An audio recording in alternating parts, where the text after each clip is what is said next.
Mobile data ഓണാക്കി ഗൂഗിളിൽ ഒന്ന് വെറുതെ ഒന്ന് സെർച്ച് ചെയ്യണം. Who is the most influential person in the world? ലോകത്തെ സ്വാധീനിച്ച ഏറ്റവും വലിയ മഹാവ്യക്തിത്വം ആരാണ് എന്ന് ഗൂഗിളിനോട് വെറുതെ ഒന്ന് നമ്മൾ ചോദിച്ചു കഴിഞ്ഞാൽ ഗൂഗിൾ നമുക്ക് തരുന്നൊരു ഉത്തരമുണ്ട്.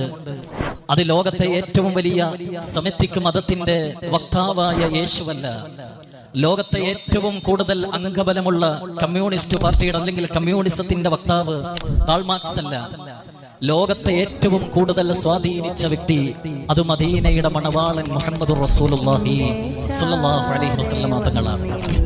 ലോകം മുഴുവനും പ്രവാചകനെ പ്രകീർത്തിക്കുന്നു. ആ പ്രവാചകനോളം പകരം നിൽക്കുന്ന ഒരു നേതാവോ ആ പ്രവാചകനോളം പകരം നിൽക്കുന്ന ഒരു വ്യക്തിത്വയോ നമുക്ക് ലോകത്തെവിടെയും ദർശിക്കാൻ കഴിയില്ല. നമ്മൾ എത്ര സ്തുതി പറഞ്ഞാലാണ് സഹോദരങ്ങളെ മതിയാകുന്നത്? ഒരു മുസ്ലിമായി അള്ളാഹു നമ്മളെ ജനിപ്പിച്ചു, ഹബീബായ നബിതങ്ങളുടെ മതത്തിൽ നമ്മൾ ഉൾപ്പെടുത്തി.